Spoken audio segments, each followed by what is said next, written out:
Ya, kita langsung melanjutkan perbincangan kita mengenai utak-atik bakal calon wakil presiden. Masih ada Bang Herman Heron, Kepala BPO KK Partai Demokrat, Eriko Sutarduga, Ketua DPP PD Perjuangan, juga Habibur Rahman, Wakil Ketua DPP Partai Gerindra. Bang Habib, kalau boleh, siapa sih yang kriteria apa saja sih yang betul-betul dipilih nanti oleh Gerindra dalam hal ini? Pak Prabowo terutama yang menjadi pertimbangan nih elektoralnya bagus, seorang calon wakil presiden atau apa? Atau kapabilitasnya dia akan menguasai Jawa Timur. Kalau Pak Prabowo nasionalisnya sudah sangat terlihat, apakah dicari yang religius? Nah, hal semacam ini itu dipertimbangkannya bagaimana oleh Pak Prabowo selama ini, Bang Habib mengetahuinya di belakang layar? Ya, jadi kemarin ada acara kami dikumpulkan semua oleh Pak Prabowo, acara namanya Ketua Umum, ya. Itu memang beliau panggil kami pengurus-pengurus inti, ya, disampaikan soal kriteria. Nah, kriterianya itu kan secara umum dulu, ya. Yang paling umum itu kan soal sosok warga negara Indonesia yang komitmen pada 4 pilar kebangsaan itu kan. Ya. NKRI, Bhinneka Tunggal Ika, Pancasila, Undang-Undang Dasar 1945. Itu BEM. Nah, walaupun bagi kita terdengar klise, tapi itu bagi kami, bagi Pak Prabowo, khususnya itu sangat penting untuk terus ditekankan. Yang kedua soal frekuensi pemikiran yang sama, bahwa kita ini sudah dalam posisi yang bagus, negara kita saat ini, sehingga keberlanjutan itu penting, ya. Jangan ada misalnya sosok cawapresnya yang orientasinya lain, misalnya tidak sama sehingga malah bisa merusak tatanan kinerja kabinet ke depan. Ya. Nah, itu dia. Yang hal lainnya, ya, apakah otak-atik elektoral itu kami menyebutkan begitu kan? Ya. Soal alis atau religius, Jawa, luar Jawa, sipil, militer. Nah, itu menjadi pertimbangan bagi Pak Prabowo yang juga akan bersama-sama dengan Gus Muhaimin Iskandar memutuskannya.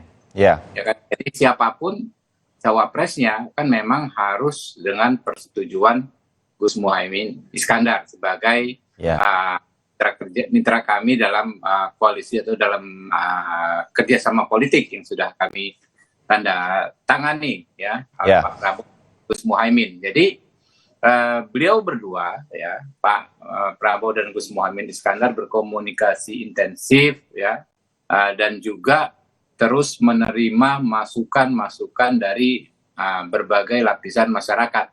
Makanya kan beliau berdua rajin sekali ke sana kemari kan, Pak Prabowo ketemu tokoh-tokoh, begitu juga Gus Muhaimin safari keliling wilayah Indonesia untuk mencari masukan, ya.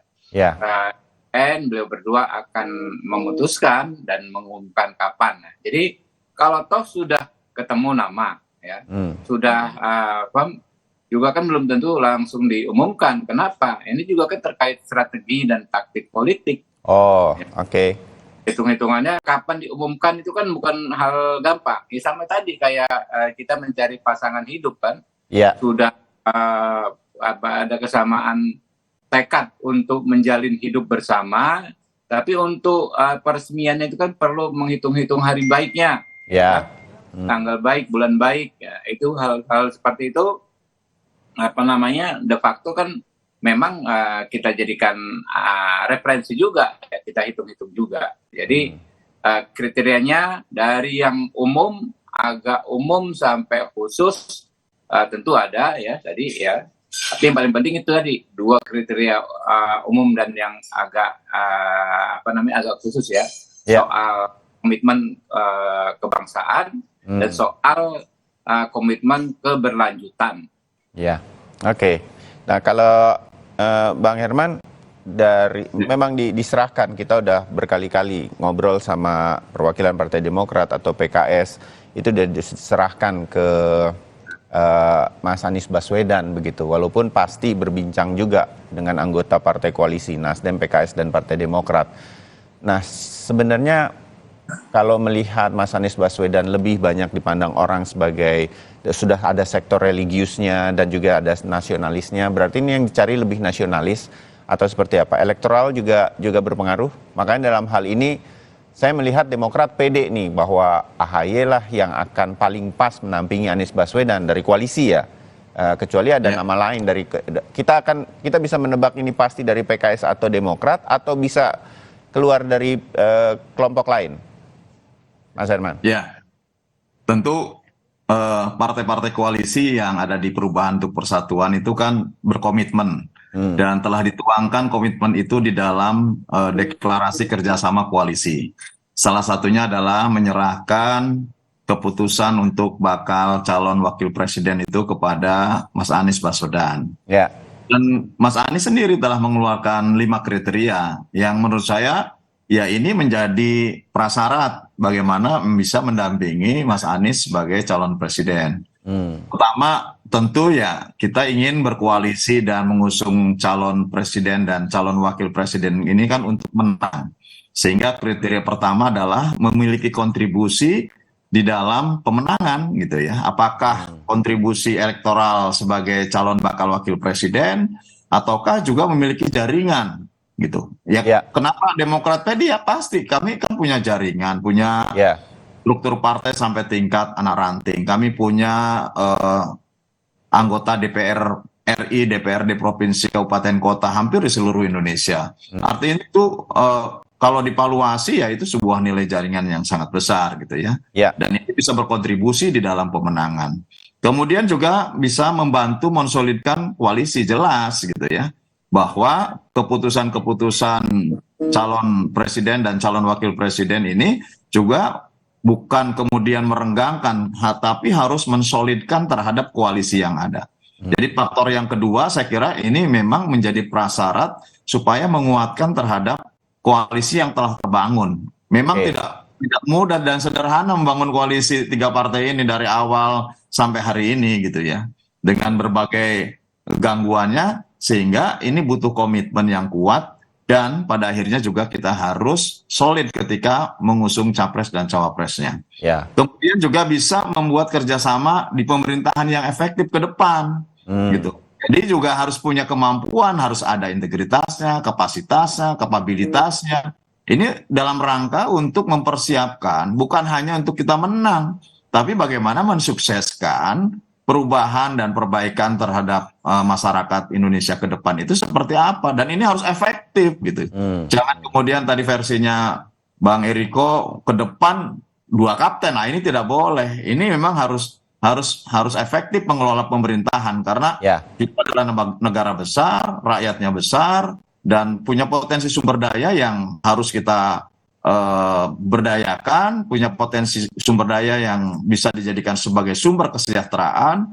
Dan ingat bahwa kita memiliki cita-cita luhur, yaitu sesuai dengan kemerdekaan untuk menciptakan masyarakat yang adil, makmur, dan sentosa. Ada target 2045 Indonesia emas. Nah ini harus menjadi. Kemudian ada yang keempat, memiliki visi yang sama sehingga dapat bekerja sama dengan arah dan agenda yang sama. Jalannya harus sama gitu ya. Meskipun banyak ide dan gagasan, ya harus sama gagasannya. Sehingga memenuhi kriteria yang kelima, ini bisa menjadi duit tunggal. Dari awal harus punya chemistry yang baik. Tidak boleh kemudian pada akhirnya saling bersaing. Banyak sekali di pilkada pada waktu pilkada dia bersama, tapi pada akhirnya pisah ranjang di perjalanan. Ini tidak baik bagi iklim birokrasi yang tentu membutuhkan soliditas yang kuat. Karena bagaimanapun kita memiliki misi untuk menjalankan berbagai harapan dan keinginan rakyat. Saya kira 5 kriteria ini betul-betul sudah dipublish dan ini bisa menjadi kriteria formal. Tentu koalisi perubahan yang digagas oleh 3 partai yang sudah mengusung Mas Anies sebagai calon presiden memiliki format-format yang lebih transparan kepada publik dan telah dipublikasi. Yang menurut saya ini adalah bentuk arah dan tujuan, ini adalah koalisi, ini adalah koalisi bagian koalisi dari rakyat. Gitu. Oke, baik Bang Herman. Terakhir Bang Eriko, kalau dari 10 nama udah mengerucut belum kemarin dari Rakernas atau perbincangan-perbincangan dalam beberapa hari terakhir untuk bakal calon wakil presidennya Ganjar Pranowo, Bang Eriko? Untuk mewujudkan itu semua kan perlu proses, Mas Bayu.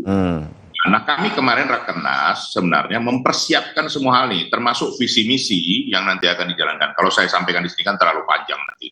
Tapi beginilah Mas Bayu, ada 3 hal yang paling penting dalam hal ini, dalam soal nanti pengkerucutan dari Cawapres maupun juga program untuk nanti ke depan bagaimana untuk memenangkan dari calon kami. Yang pertama adalah 3 komponen penting yang paling utama di sini adalah sepakat antara Ibu Mega, Pak Jokowi, dan juga Mas Ganjar untuk memilih calon wakil presiden yang paling tepat, yang paling pas, dan ini disampaikan nanti, 3 ini menyampaikan menyampaikan kepada partai-partai yang bermitra bekerja sama dengan kami. Untuk apa? Untuk juga bisa disepakati masukan seperti apa juga. Kan ini kan harus dipertimbangkan dengan baik. Karena apa? Karena ini namanya mitra dan kerjasama. Disepakati bersama. Seperti contohnya pada tahun 2019, 1,5 jam sebelum akhir daripada pendaftaran. Artinya disepakati bersama oleh seluruh komponen ini. Itu yang pertama. Yang kedua, Mas Bayu, ini sangat penting. Ini kan nanti proses 1 sampai 2 bulan ke depan ini. Pasti lembaga survei maupun masyarakat akan memberikan respon. Ini sudah ada beberapa poros calon presiden. Nah, wakilnya siapa yang paling tepat? Ini kan nanti akan disinergikan, digatuk-gatukkan kalau bahasa kita oleh lembaga survei. Dan nanti ini proses ini akan dilihat langsung oleh masyarakat dan nanti akan dipilih. Nah, tentunya mana yang paling bisa diterima oleh masyarakat Indonesia tanpa melihat latar belakangnya dari mana, sipil, militer atau dari apa? Mana? Karena masyarakat Indonesia, rakyat Indonesia sudah sangat paham dalam hal ini.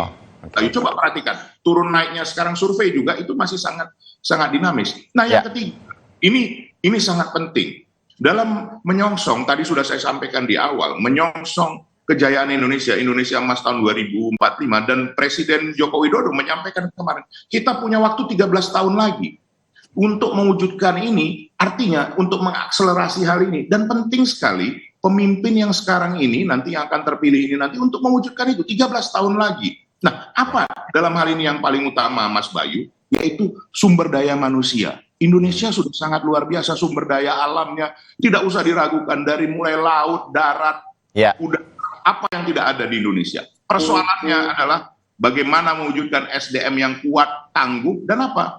Dan mempunyai rasa berkeadilan. Nah, ini yang harus diwujudkan ke depan ini, 3 hal itu. Nah, untuk mewujudkan ini, tentu calon wakil presiden bukan biasa-biasa.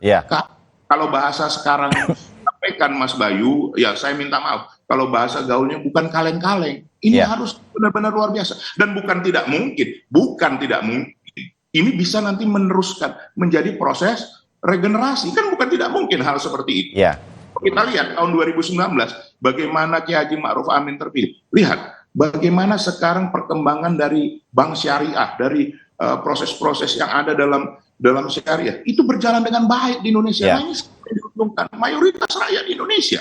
Nah, ini yang perlu difikirkan, dilaksanakan, dan juga diwujudkan. Ini perlu proses waktu. Menurut pandangan saya tidak mau menduga-duga, walaupun nama saya Riko Sotarduga, Mas Bayu, saya tidak dalam waktu dekat ini. Menurut saya, saya bukan manusia sempurna, tapi menurut saya bukan dalam waktu dekat ini. Baik dari Mas Habibur Rahman, baik dari Kang Herman, baik mungkin dari kami. Ini perlu proses. Dan nanti siapa yang diuntungkan?